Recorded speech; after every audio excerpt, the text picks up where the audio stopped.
Welcome to Classic Storytime Hub, the home of reimagined classics. Tonight's tale is The Hunters from Beyond by Clark Ashton Smith, retold in a newly adapted version to heighten its suspense and horror for modern audiences. I've never been able to resist the lure of a bookstore, especially one that whispers of rare, exotic treasures. So, on that idle morning in San Francisco, I stepped into Toloman's, intending only to browse for a few minutes before meeting my cousin, Cyprian Sincall, the sculptor. His studio was close by, and I saw no reason to arrive early. Truth be told, I expected little more than a tedious hour among his uninspired statues, those half-hearted attempts at horror that never rose above mediocrity. The shop was quiet, deserted. The owner and his assistant, knowing my habits, greeted me briefly and then left me to wander the shelves. My fingers soon rested on a deluxe edition of Goya's Provierbase. I opened it, and the heavy pages revealed visions born of nightmare, twisted, diabolic sketches that seemed to breathe with a life of their own. I was lost in those grotesque images when I looked up and froze. Something crouched in the shadowed corner of the shelves. For an instant, I thought one of Goya's horrors had stepped out of the page and into the room. It was a figure hunched forward, its skin the sickly gray of vermin, patterned with faint rings like a serpent that had lived too long in darkness. Its head was brutishly simian, its mouth stretched into a canine snarl, and its arms ended in warped hands tipped with talons black as obsidian, dragging close to the floor.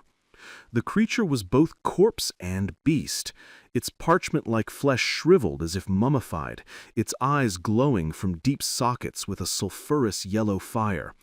From its slavering jaws protruded fangs, stained as though from rot or venom. And the way it crouched, tense and coiled, was not that of a passive phantom, but of a predator waiting to strike. For years, I had written tales of the occult, stories steeped in shadows, phantoms, and the inexplicable. Yet I had never truly believed in such things. Not once had I seen a ghost, nor even suffered a hallucination. And surely, I thought, a bookstore on a bustling street in broad daylight was the last place one might encounter the supernatural. But what I saw was no product of a sane world. It was too vile, too impossible to belong to reality. I stared across the pages of Goya, my stomach twisting with disbelief, when the apparition shifted. To call it movement is misleading. The change was instantaneous, without effort, as if space itself had betrayed me. One moment it crouched several feet away, the next it loomed directly above the book in my hands. Its eyes, sickly flames of yellow phosphorescence, glared into mine. A trail of gray-green slime dripped from its mouth onto the open pages, and with it came a stench so unbearable it seemed to choke the air, the reek of serpents, of ancient tunes, of fresh decay. Time froze, my heart faltered. I dropped the Goya with a crash, and in that instant the creature was gone. Toloman, the shop's gnome-like proprietor, hurried forward, fussing over the fallen volume. "Mr. Hastane, are you unwell?" he asked, though his concern was clearly for the book's binding, not for me. Neither he nor his clerk had seen the phantom. Neither seemed aware of the graveyard stench that lingered, nor the foul slime that still stained the folio's pages. I can't recall how I left the shop.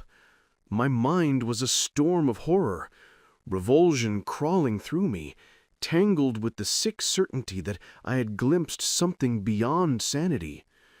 The next thing I knew, I was outside, hurrying through the street with a parcel tucked under my arm. Somehow, in a daze, I had purchased the Goya volume, as if my hands had acted on their own while my thoughts reeled. I reached the building where my cousin's studio waited, yet circled the block again and again before daring to enter. Each step was a battle to steady myself, to slow the feverish pace that threatened to break into a full run. For all the world, it felt as though I was fleeing from an unseen pursuer. I tried to reason with myself, tried to believe the apparition had been nothing more than a trick of light, a fleeting distortion of vision. But the memory was too vivid, too grotesquely detailed to dismiss.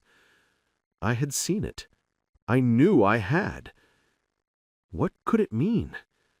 I had never touched narcotics, never drowned myself in drink. My nerves were sound, or so I believed. Either I had suffered a hallucination that hinted at some hidden disorder of the mind, or I had been visited by something real, something from dimensions beyond human perception. A puzzle for the alienist or the occultist. Though shaken to the core, I forced myself into a semblance of composure. And strangely, I began to welcome the thought of Cyprian's sculptures. His unimaginative busts, his tame symbolic figures, even his grotesques would surely seem harmless, ordinary, compared to the blasphemous gargoyle that had drooled before me in the bookshop. I climbed the worn stairway to the second floor where Cyprian had made his studio. As I ascended, a strange sensation pressed upon me, the feeling that someone was climbing just ahead, invisible, silent. Yet when I reached the hall above, it was empty, hushed as a tomb. At my knock, Cyprian's voice answered after a pause that felt unnaturally long. I entered to find him wiping his hands on a rag, the burlap-draped outline of an unfinished sculpture looming in the center of the room. Around us, his creations crowded the space, figures in clay, bronze, marble, even terracotta and steatite. A heavy Chinese screen stood at one end, casting its own shadow of mystery. But the greatest shock was Cyprian himself. I remembered him as a genial, soft-featured youth, neat in dress, with no hint of vision or fire. Now he was transformed, lean, severe, his eyes burning with a brilliance that seemed both proud and haunted. His hair, streaked with white, framed a face sharpened by intensity, and behind his gaze lurked something furtive, something morbid. His art had changed no less dramatically. Gone was the tame mediocrity I had once endured. In its place stood works of staggering, dreadful genius. Demons twisted in frenzy, satyrs consumed by madness, ghouls inhaling the stench of graves, lamias coiled in voluptuous cruelty, and worse, things without name, born of evil myth and malignant superstition. Sin, horror, blasphemy, pandemonium itself seemed to have been captured in stone and clay. The nightmare power of these creations pressed upon me, and my nerves, already frayed, quivered with the urge to flee. Surrounded by this frozen horde of demons and chimeras, I longed to escape before their silent malice consumed me. My reaction must have betrayed me, for Cyprian's eyes gleamed with pride. "Strong work, isn't it?" he said, his voice loud and edged with triumph. "I can see you're surprised. You didn't expect anything like this." "No, honestly, I didn't," I admitted. "Good Lord, man, if you keep this up, you'll be the Michelangelo of diabolism. Where do you even find such visions?" Cyprian ignored the question, his tone darkening. "I've gone farther than you realize. If you could see what I've seen, if you knew what I know, you might finally write something truly worthwhile. You're clever, imaginative, but you've never had experience." I frowned, unsettled. "Experience? What do you mean?" "Exactly that," he replied. "You try to depict the occult without ever touching it. Years ago, I did the same in sculpture. Remember those mediocre grotesques? Empty imitations. But I've learned since then." I forced a laugh, weak and hollow. "Sounds as though you've struck the old bargain with the devil." His eyes narrowed, a secretive gleam flickering within. "I know what I know. Don't ask how. This world isn't the only one, and some of the others lie closer than you think. The boundary between the seen and unseen is not as fixed as you imagine." His words chilled me. An hour earlier I would have dismissed them as mere speculation, but after the phantom I had encountered at Tolman, they carried a dreadful weight. "What makes you think I've had no experience with the occult?" I asked. "Your stories give you away," he said coldly. "They're inventions, nothing more.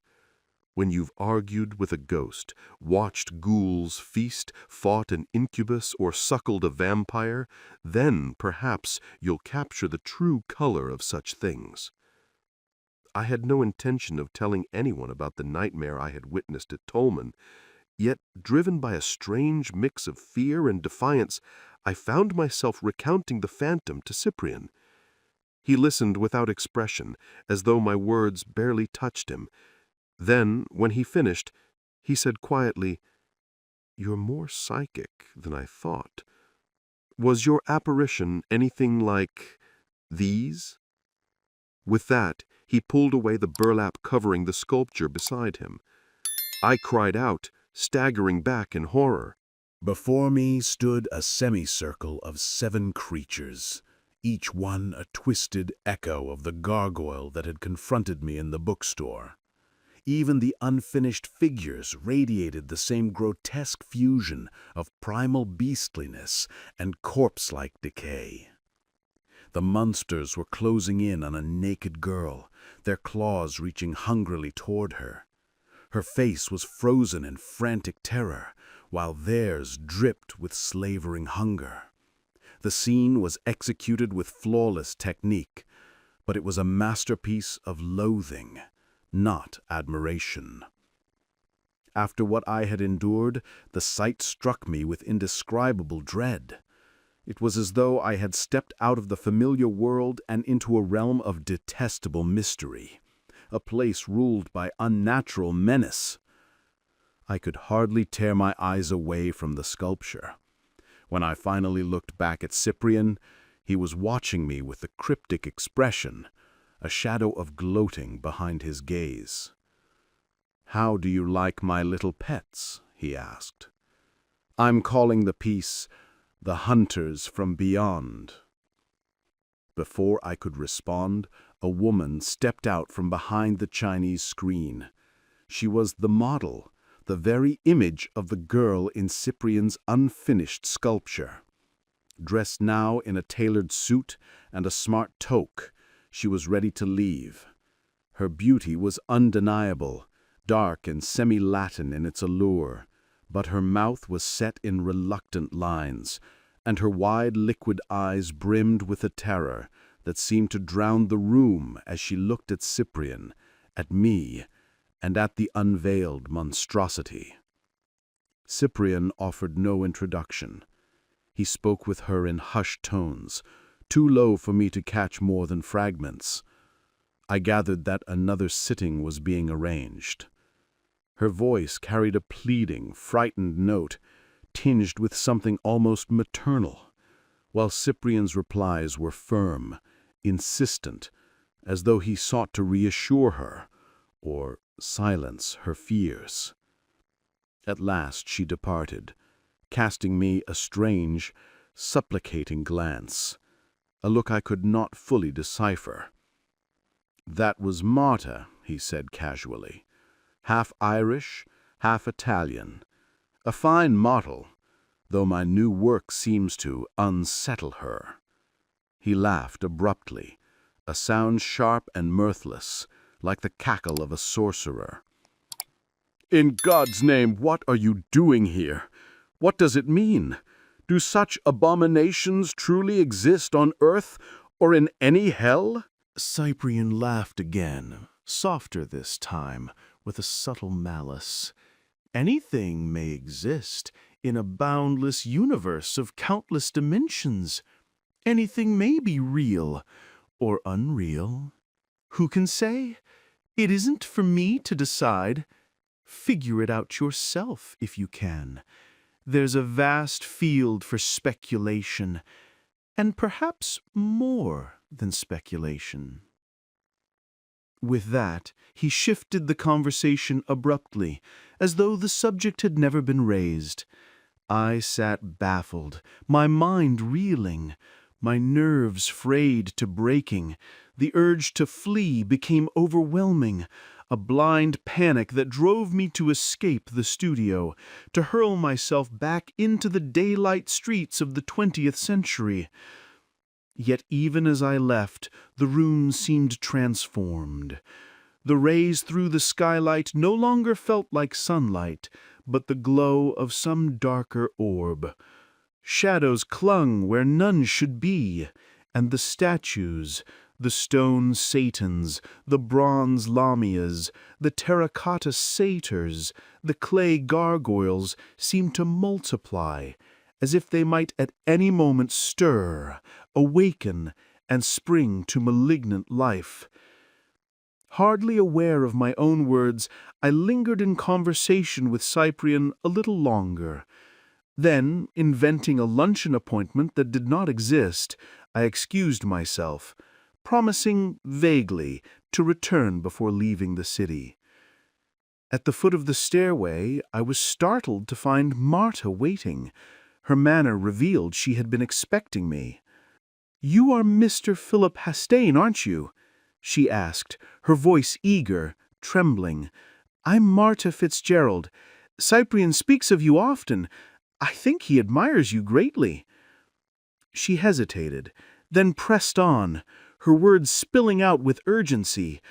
"Perhaps you'll think me mad, but I had to speak to you.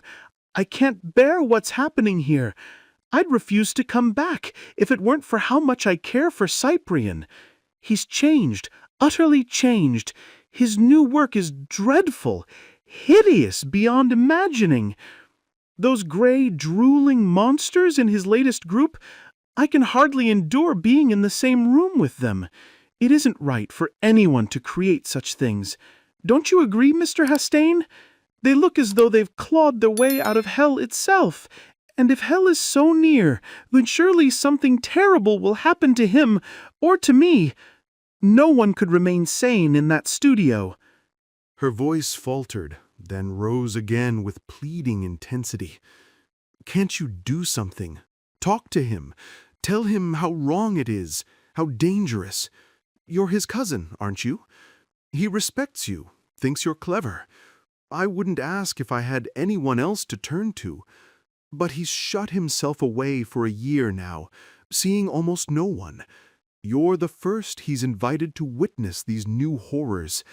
He wants them to be a surprise for the critics, for the public. But I fear what that surprise will cost. Please, Mr. Hastane, you'll speak to Cyprian, won't you?" Marta's voice trembled with urgency. "I can't stop him. He revels in the horrors he creates. He only laughs when I warn him of the danger. Yet I think, sometimes, he grows afraid of his own imagination. Perhaps he would listen to you." Her pleading was enough to unnerve me completely. I could see she loved him, that her fear was born of frantic concern. Otherwise, she would never have approached me, a stranger, with such desperation. "I have no influence over Cyprian," I protested, embarrassed. "And what could I possibly say? His sculptures are magnificent, terrible, yes, but powerful beyond anything I've seen. How could I advise him to stop? He would laugh me out of the studio. An artist has the right to choose his subject, even if he draws it from the pits of limbo and Erebus. But Marta pressed on, pleading and arguing with me for long minutes in that deserted hall. It was like being trapped in a nightmare dialogue, futile and endless. She revealed fragments, details of Cyprian's mental change, of his new methods and obsessions, things too morbid, too shocking to repeat. Yet even then I sensed she was holding back, concealing truths more dreadful still. At last, with a vague promise that I would speak to him, I managed to escape her and return to my hotel. The hours that followed were steeped in the oppressive haze of a dream gone wrong.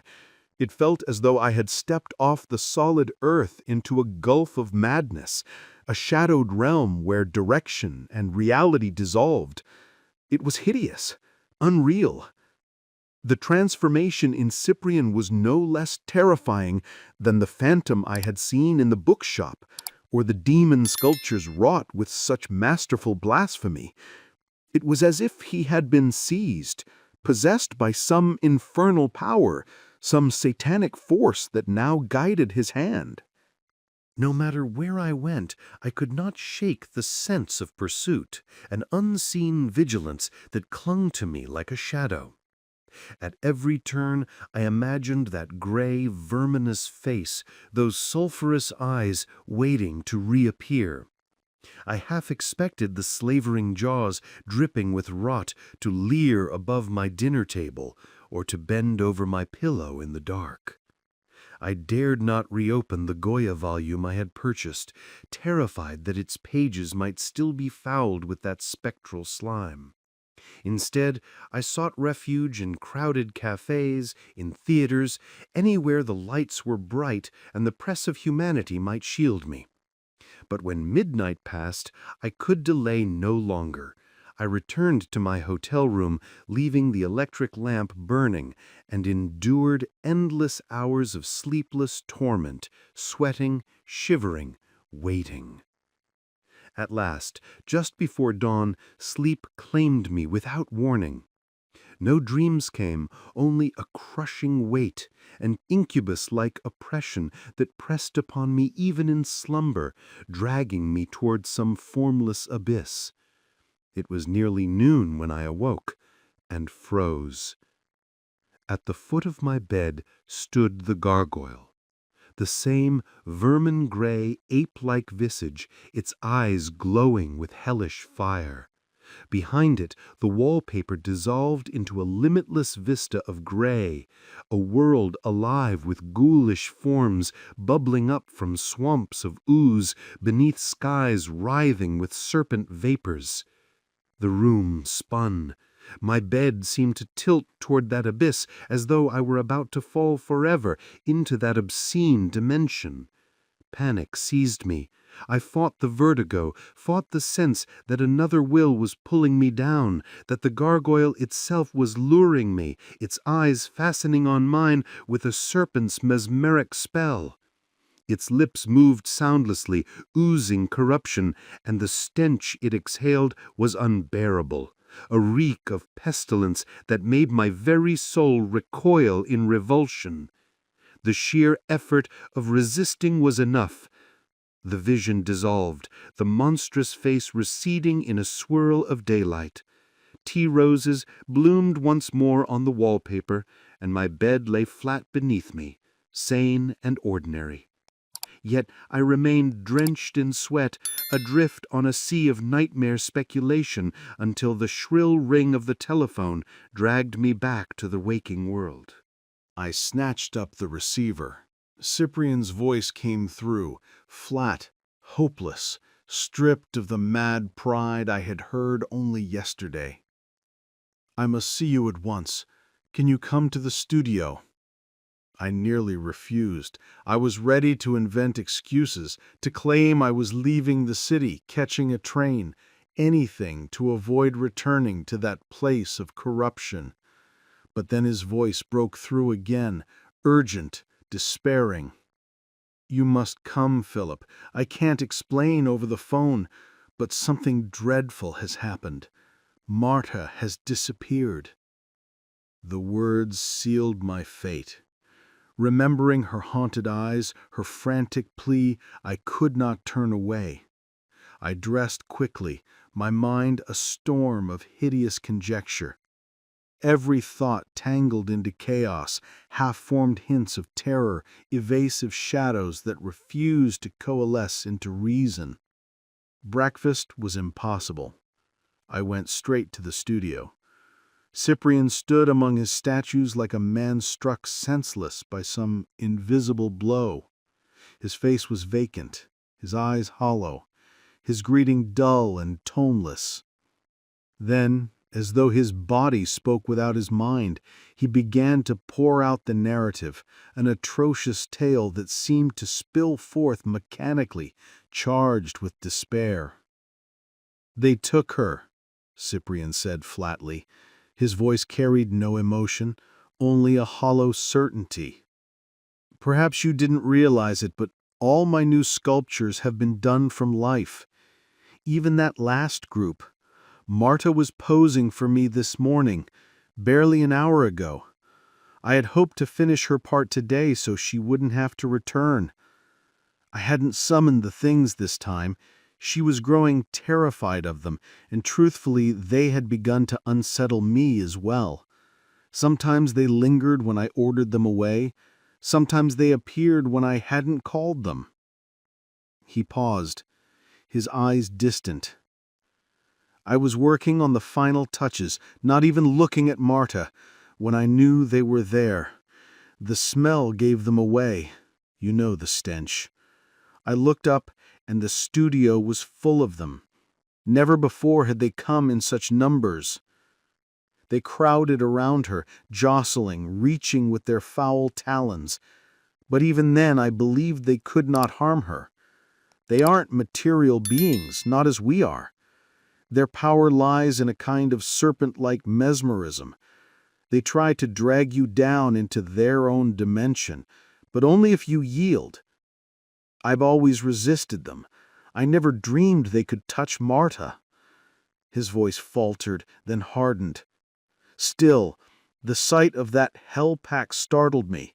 I ordered them away, sharply, angrily, but they only gibbered in silence, their lips twisting in that obscene, voiceless mockery.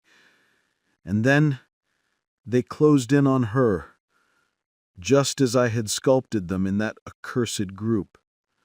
Only this time, there weren't 7. There were scores." "I can't explain how it happened," Cyprian said, his voice hollow. "One moment Marta was posing, the next their talons were on her. They clawed at her hands, her arms, her body. She screamed, a sound I pray I'll never hear again, a scream filled with black agony and soul-shattering terror. And then I knew she had yielded. Whether from choice or sheer fright, she had given in, and they were taking her." His eyes grew distant, haunted. For an instant, the studio was gone. In its place stretched a gray, oozing plain beneath skies writhing with fumes of hell, like a million ghostly dragons twisting in torment. Marta was sinking into that mire, surrounded by the things. More of them came, gathering in hundreds, fighting for place, dragging her down into their native slime. Then it was gone. The vision vanished, and I was left here, alone, with these damned sculptures." He paused, staring at the floor with desolate eyes. "It was awful, Philip. I'll never forgive myself for meddling with those monsters. Perhaps I was mad, but I've always hungered to create something real, in the grotesque, the visionary, the macabre. You never suspected it, back in my dull phase, but I craved it. I wanted to do in sculpture what Poe and Lovecraft and Baudelaire did in words, what Rops and Goya did in art." His voice hardened. That hunger led me into the occult. I realized I couldn't depict the unseen without first beholding it. I longed for the power to summon, to see, to capture. And then I discovered I had it. No spells, no circles, no pentacles, just will. A will to divine the satanic, to call forth the malignities that infest other planes or creep unseen among us. He gestured toward his sculptures. You can't imagine what I've seen, Philip. These devils, vampires, lamia, satyrs, they were all sculpted from life or from memory of what stood before me. The originals are what occultists call elementals, I suppose. There are endless worlds, side by side with ours, teeming with such beings. Every myth, every nightmare, every spirit ever evoked by sorcerers, they all exist, and I have seen them. I made myself their master, Cyprian said, his voice trembling with feverish intensity. I summoned them at will, and then, from a dimension lower than all others, closer to the ultimate pit of hell, I called the nameless beings who posed for my latest work. He shuddered. I don't know what they are, but I've guessed enough. They are hateful as worms from the pit, malevolent as harpies, drooling with a hunger too poisonous to name. I believed they were powerless beyond their own sphere. I laughed when they tried to lure me, though that serpentine pull of theirs was unnerving. It felt like invisible, gelatinous arms, dragging me from solid ground into a bottomless bog. His eyes burned with torment. They are hunters, the hunters from beyond. God knows what they will do to Marta now that she is theirs. That place they dragged her to, that vast slimy plain, haunted by miasma, is worse than any Satan could imagine. Perhaps they cannot harm her body, but bodies are not what they crave. It is the mind, the soul itself that they devour. They feed on madness, on the spirits of the lost, on those who have fallen beyond rebirth. His voice broke. To think of Marta in their power, it is worse than hell. She loved me, and I loved her too, though I was too blind to see it, consumed by ambition and egotism. She feared for me. I believe she surrendered willingly, thinking they would spare me if they claimed another victim. He fell silent, pacing feverishly, his hollow eyes lit with torment. The mechanical telling of his tale seemed to have rekindled his crushed mind, but I could only stand, appalled, watching the torture twist across his face. Suddenly, Cyprian's expression shifted, first startled, then radiant with joy. I turned to follow his gaze and saw Marta. She stood in the center of the room, draped only in a Spanish shawl. Her beauty was gone, replaced by a ghastly pallor, her face as bloodless as tombstone marble. Her eyes were wide, blank, emptied of thought, emotion, memory, stripped even of horror itself. It was the face of the living dead, a mask of soulless idiocy. Cyprian's joy faltered as he stepped toward her. He gathered her in his arms, whispering desperate words of tenderness, pleading, cajoling, but she gave no answer, no flicker of recognition. Her gaze was fixed beyond him, unseeing, indifferent. In that moment, we both knew she would never again respond to voice, to love, to fear. She was a shell, an empty husk, retaining only the outward form of what had been consumed in darkness.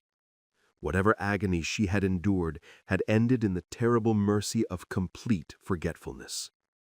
Her sightless stare froze me like stone, and then, behind her, the studio itself seemed to dissolve. The walls receded into a seething gulf, a storm of pestilential vapors.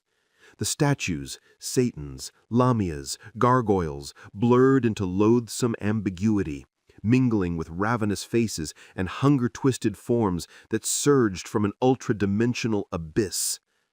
Marta stood outlined against that malignant storm, an image of glacial death in Cyprian's arms. Then, as suddenly as it came, the vision faded. Only the diabolic sculptures remained. I believe I alone had seen it. Cyprian saw nothing but Marta's dead face. He clutched her, repeated hopeless words of love, then released her with a sob of despair. Seizing a sculptor's mallet, he turned on his creation. Blow after furious blow shattered the group of gargoyles, until nothing remained but the crouching figure of the terror-maddened girl, surrounded by fragments of broken clay. And thus the story ended. If you liked this journey into the worlds of classic literature, do not forget to support us by subscribing so we can tell you more. And hey, if there's a classic tale you'd love to hear told in this suspenseful style, drop its name in the comments below. Your suggestion might be our next chilling adventure.